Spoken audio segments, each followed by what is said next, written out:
Hello बच्चों, welcome to dreams academy. आज हम स्टार्ट करेंगे सिविक्स।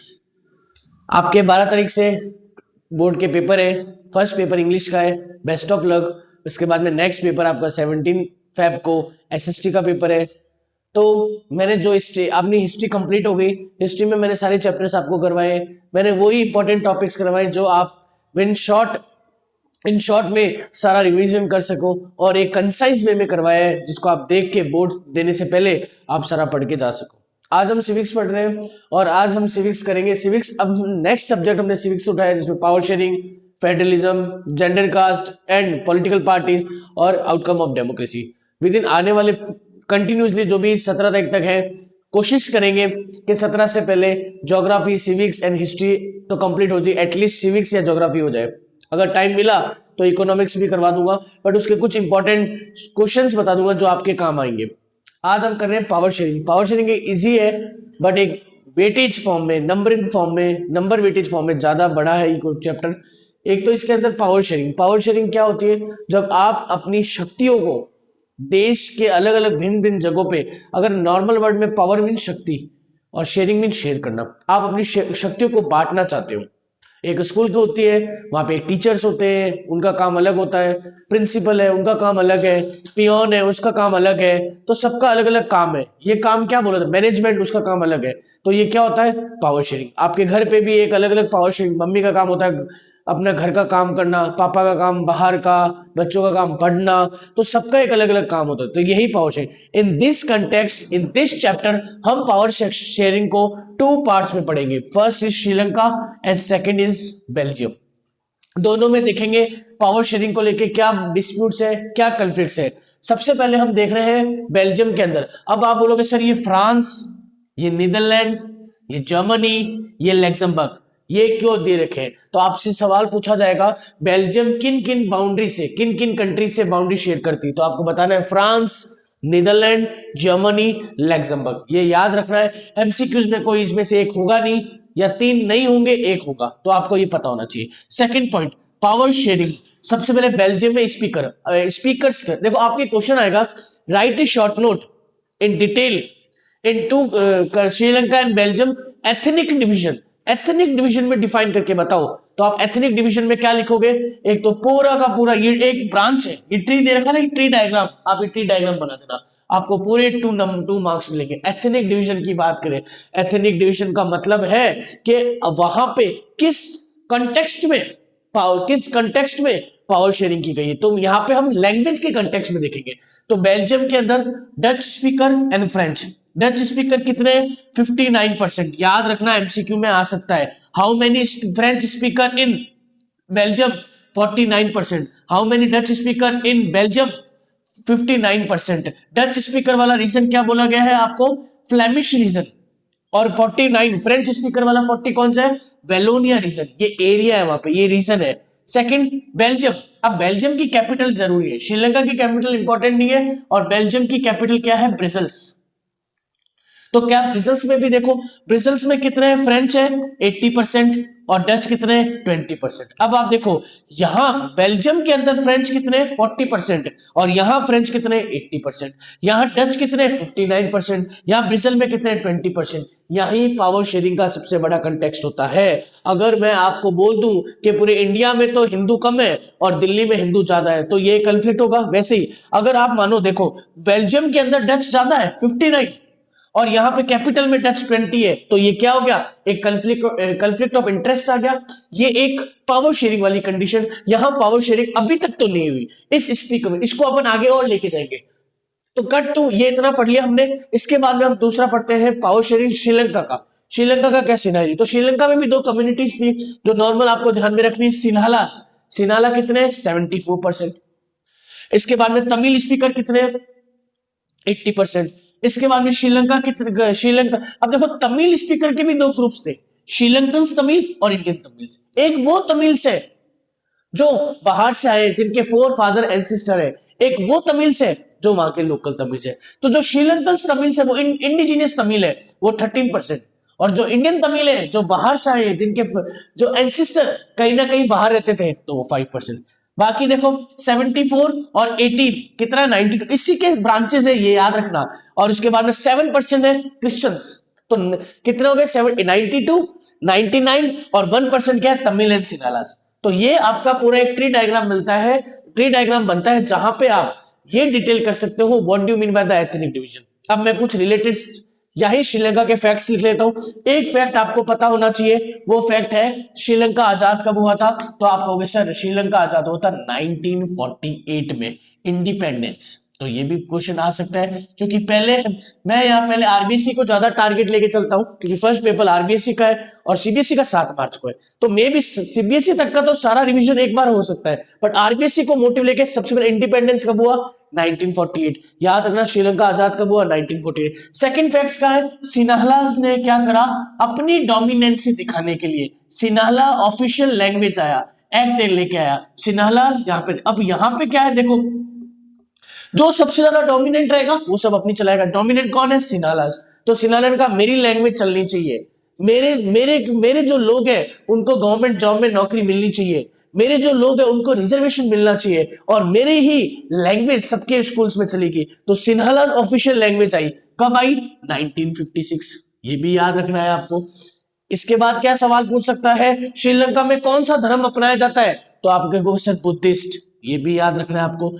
तो ये एक जनरल फैक्ट्स है जो श्रीलंकन से एथनिक डिवीजन के अंदर आप ध्यान में रख सकते हो। Sinhala 74, Tamil 18, Sri Lankan 13, Indian Tamil 5, Christian 7 and Tamil and Sinhalas 1%। Sri Lanka 48 में आजाद हुआ, सिनाला ऑफिशियल लैंग्वेज एक्ट आया 1956 में, और बुद्धिस्ट यहां धर्म अपनाया जाता है। बेल्जियम के अंदर डच है 59, फ्रेंच है 40, ब्रिजल फ्रेंच है 80 और है डच 20। अब यहां आप देखेंगे, अब हम थोड़ा एक टॉपिक में, जनरली 4 टॉपिक्स है, ethnic division. Second topics how to accommodate Belgium, Belgium ने अपने पावर शेयरिंग कैसे मैनेज की। तीसरा topic why power sharing is desirable, और चौथा topic different form of power sharing. ये 4 टॉपिक में आपका पावर शेयरिंग कंप्लीट हो सकता है। तो फर्स्ट तो जनरल फैक्ट्स है जो डायरेक्ट क्वेश्चन आ सकता है एमसीक्यू फॉर्म में, फिलिप्स की फॉर्म में, जैसे भी, ये चीज आपको याद रखना है। अब सेकंड हम टॉपिक पे चल रहे हैं, how to accommodative in Belgium. Accommodative का मतलब है सिचुएशन कैसे हैंडल की। पहले बेल्जियम की हैंडल करेंगे, देखेंगे, और श्रीलंका की देखेंगे। श्रीलंका के में तो हैंडल हो ही नहीं पाएगी, क्योंकि यहां आपको दिख रहा है मेजर डोमिनेंस सिनालास का था, तो इसका दबदबा रहेगा, इसकी मेजोरिटी रहेगी। तो हम नेक्स्ट टॉपिक चलते हैं, how is power sharing accommodate in Belgium. तो छोटा सा टॉपिक है, इसमें 4 पॉइंट्स है, आपके बुक के अंदर 4 पॉइंट्स दे रखे हैं, वो पॉइंट्स आपको ध्यान में रखने हैं। मैं उन पॉइंट्स के जनरल की टर्म्स लिखूंगा और आपको वो पूरे के पूरे याद रखने हैं। सबसे पहले आपके क्वेश्चन आ सकता है, how power sharing accommodate in Belgium. आप कहोगे सर है क्या मतलब, एकोमोडेट का मतलब है कैसे पावर शेयरिंग बेल्जियम के अंदर मैनेज की। अगर अपन पावर शेयरिंग मैनेज करते हैं, बेल्जियम ने मैनेज की थी तो मतलब वहां पावर शेयरिंग हुई। श्रीलंका मैनेज नहीं कर पाई, सिनाला सबसे ज्यादा थे, वो अपने अकॉर्डिंग चल रहे थे, अपनी डोमिनेंसी बना रहे थे, वो चाहते बस मैं ही हूं श्रीलंका में, सब कुछ मेरे अकॉर्डिंग चले। तो वहां पे क्या हो गया, सिविल वॉर जैसी कंडीशन हो गई। सिविल वॉर कौन सा होता है, जब एक ही कम्युनिटी में विद इन वॉर होता है, एक ही ग्रुप को लेके, 2 ग्रुप को लेकर अगर कोई वॉर होता है तो वो क्या होता है, सिविल वॉर। अब देखो इसने क्या करा, फर्स्ट पॉइंट क्या करा, 4 टाइम्स अमेंडमेंट इन कॉन्स्टिट्यूशन। तो सबसे पहले तो आपको ये याद रखना है, इन्होंने 4 बार अपने संविधान को चेंज किया। किन्होंने किया, बेल्जियम ने। तो फर्स्ट पॉइंट ये लिखोगे जो आपका फर्स्ट पैराग्राफ में।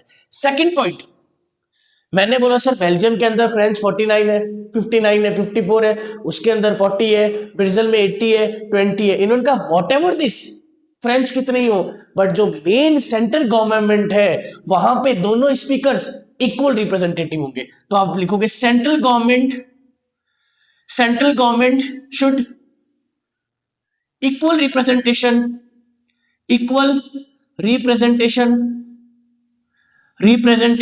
In both speaker.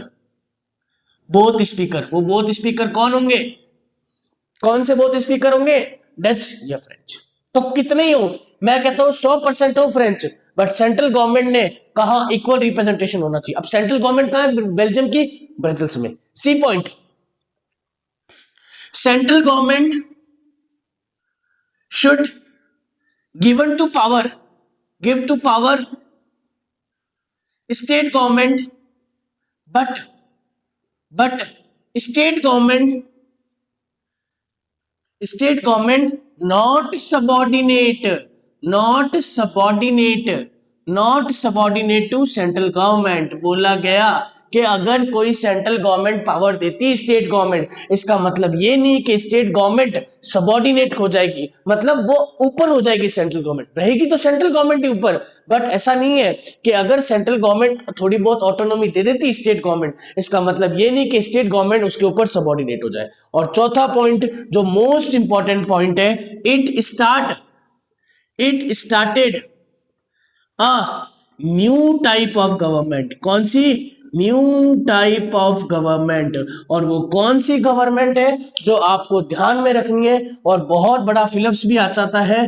कौन सी गवर्नमेंट है? Community government.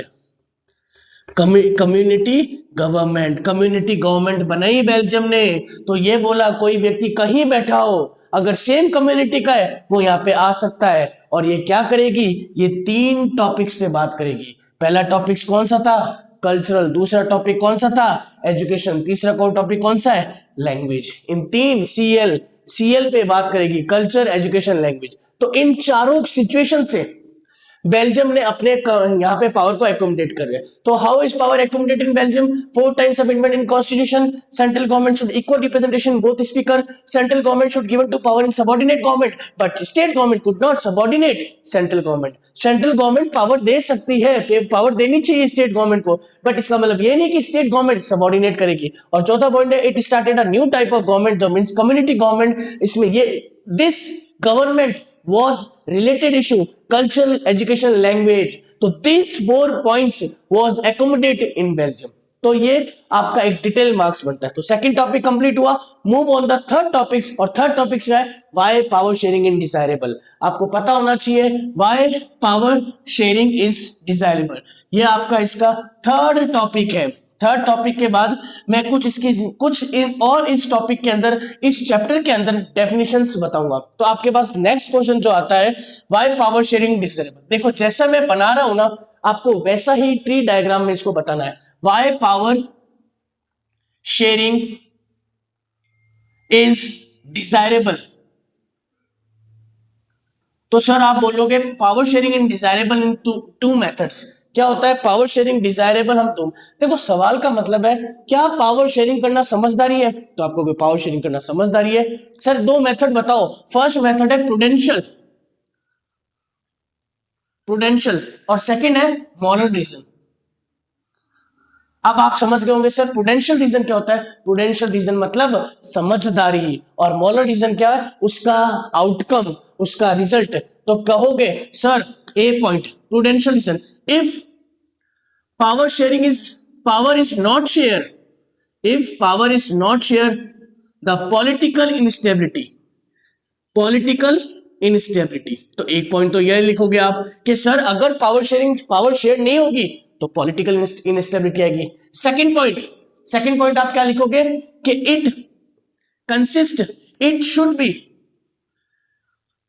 it is conflict and leads to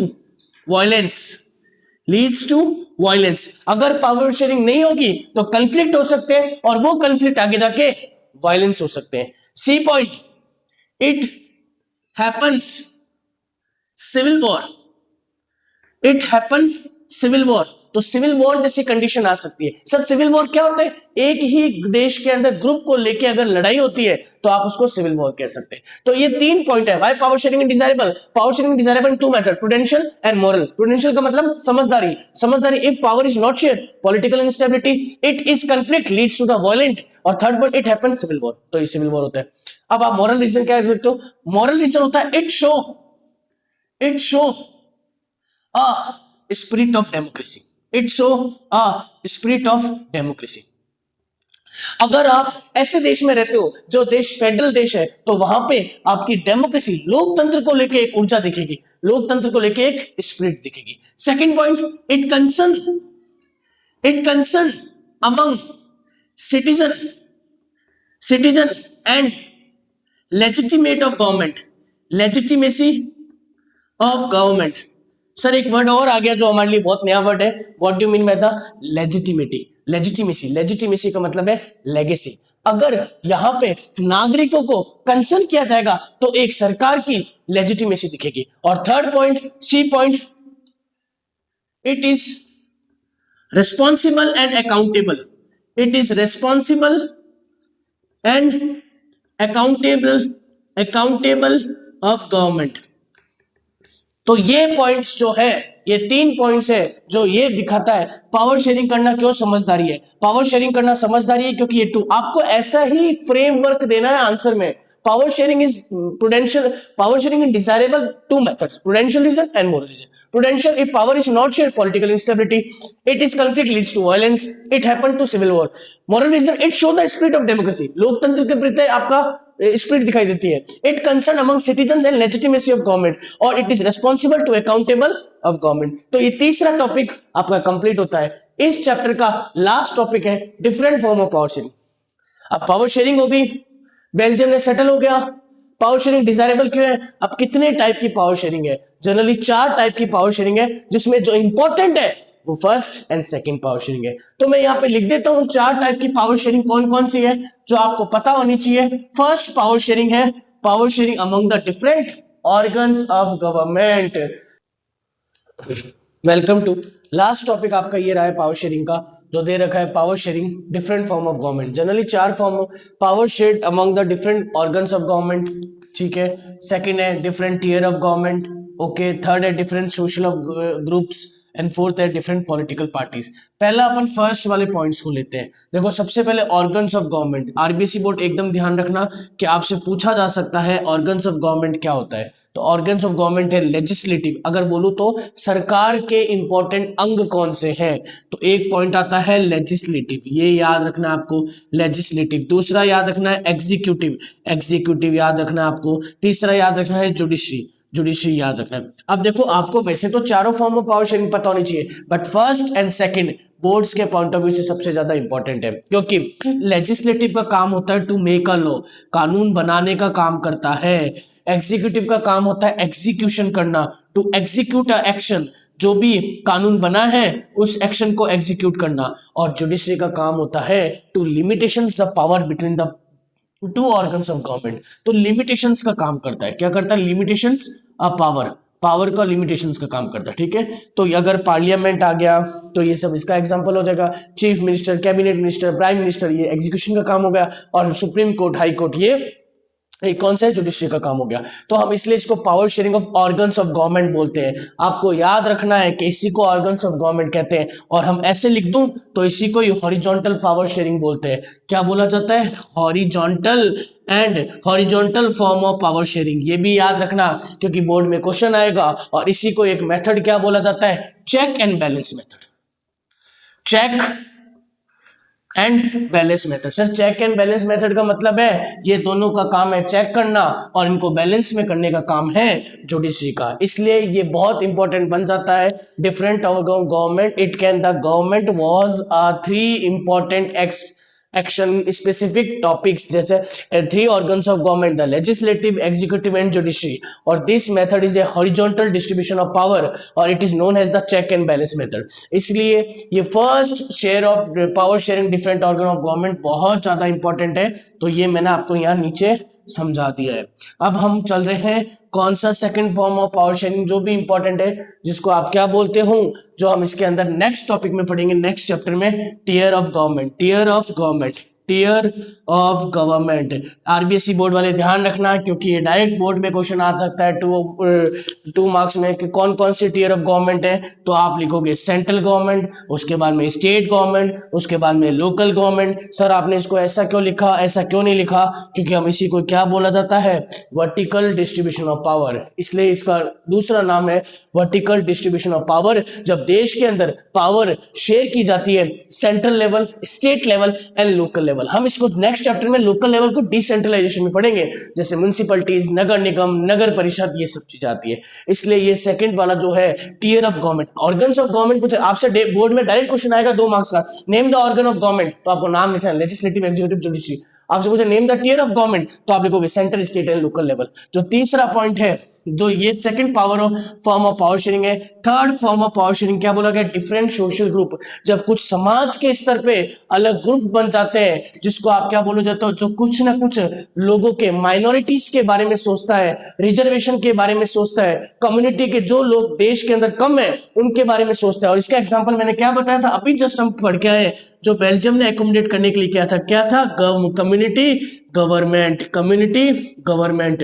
तो ये याद रखना, एक ऐसी गवर्नमेंट, एक ऐसी फॉर्म ऑफ पावर शेयरिंग जो सोसाइटी में माइनॉरिटीज ग्रुप के बारे में सोचना, उनके इंटरेस्ट के बारे में सोचना, उनके लिए पॉलिसी लेके आना, रिजर्वेशन के बारे में सोचना, और इसका बेस्ट एग्जांपल है कम्युनिटी गवर्नमेंट। लास्ट पॉइंट आता है जो different political parties, different political parties. अब ऑब्वियस बात है, तो दूसरा पावर शेयरिंग जो होता है ना, वो पॉलिटिकल पार्टीज, कोई भी पॉलिटिकल पार्टीज ले लूं, या मैं प्रेशर मूवमेंट्स ले लूं, प्रेशर ग्रुप्स ले लूं, जैसे नर्मदा बचाओ आंदोलन, नर्मदा प्रेशर ग्रुप, ये भी एक तरह का प्रेशर ग्रुप है। पॉलिटिकल पार्टीज देख लो, बीजेपी देख लो, या फिर कोई भी रीजनल पार्टीज देख लो, तो ऐसा ग्रुप, ऐसी पावर शेयरिंग करना जो कुछ पॉलिटिकल पार्टी के द्वारा बनाई जा रही है, अपोजिशन को नीचे दिखाने या अपोजिशन को सामने लेकर आने का काम करती है, उसको बोला, जो पब्लिक को सच्चाई बताती है अपोजिशन में, तो ऐसी पॉलिटिकल पार्टी जो पावर शेयर करती है, वो फोर्थ मेथड आता है। तो चारों मेथड एक बार फर्स्ट फ्रीक्वेंटली मैं जस्ट अ क्विक रिकैप कर देता हूं। फर्स्ट है the power sharing is a different organ of government, legislative, executive, judiciary. This distribution is a horizontal power sharing of distribution, और it is a check and balance method. Second आता है different tier of government, central, state and local government. It is called the vertical tier of government, और this power sharing in the different tyre जो आपके central, state and local. तीसरा point है power sharing is different social groups, जैसे example community government, ऐसे जो minorities है उनके लिए पॉलिसी लेके आना, रिजर्वेशन लेके आना, इस टाइप से। और फोर्थ है पॉलिटिकल पार्टीज के बीच में पावर शेयरिंग करना, जैसे नर्मदा बचाओ प्रेशर ग्रुप्स, या और बीजेपी, रीजनल पार्टी, इन सब का। तो इसी के साथ आपका ये पावर शेयरिंग टॉपिक खत्म होता है। बट कुछ मेरी चीजें अभी बीच में, जो चीज मैंने अभी छोड़ दी है, उस चीज के बारे में थोड़ा बहुत मैं बता देता हूं। जो आपकी जनरल डेफिनेशन है, एक तो मैंने बताया सिविल वॉर। सिविल वॉर क्या होता है? जब एक वॉर होती है विद इन कंट्रीज में, कोई भी दो ग्रुप के बीच में, तो उसको बोला है सिविल वॉर। एक टॉपिक और था, जब आप मुझे बाद में कमेंट करोगे, इसलिए मैंने ये चीज बाद में बताई, मेजोरिटीनिज्म।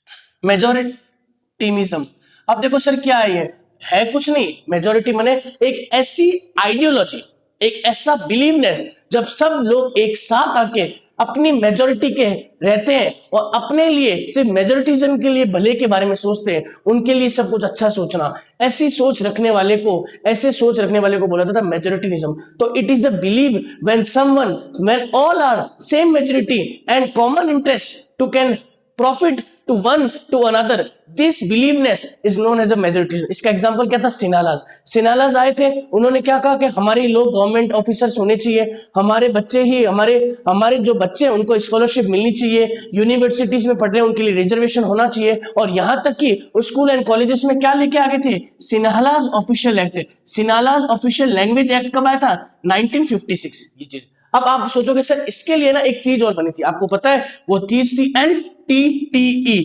लिबरेशन तमिल इल्म, LTTE लिबरेशन टाइगर तमिल इल्म। अब आप बोलोगे सर इल्म क्या है? ये इल्म याद रखना, MCQ में पूछा जाएगा। स्टेट, जो एक ऐसी पार्टी जो तमिलन्स सिनाला से परेशान होकर पार्टी लेके आए थे, बाद में इस पार्टी ने सोचा कि कुछ ये पार्टी हमारे लिए करेगी, बट बाद में ये पार्टी एक टेररिस्ट पार्टी घोषित हो गई थी, ये पार्टी एक टेररिस्ट पार्टी डिक्लेयर हो गई थी, जिस पार्टी ने राजीव गांधी को मारा था। तो ये कुछ एक टॉपिक्स है, ये कुछ एक पॉइंट्स है। मेजोरिटिज्म एक ऐसी सोच रखने वाले, जब सारे लोग एक साथ आके, जैसे सिन्हालास सारे साथ में आना और सिन्हालास को सपोर्ट करना, उनके बारे में सोचना, उनके लिए जॉब्स लेके आना, यूनिवर्सिटी में उनके लिए स्कॉलरशिप लेके आना, और बाकी तमिलियंस के बारे में ना सोचना, ऐसी एकजुट होकर बिलीव रखने वाले को आप क्या बोला जाता है? मेजोरिटिज्म। सिन्हालास ऑफिशियल एक्ट कब आया? 1956। ये कुछ एक छोटे टॉपिक्स है। इसी के साथ आपका first chapter power sharing complete होता है। Thank you.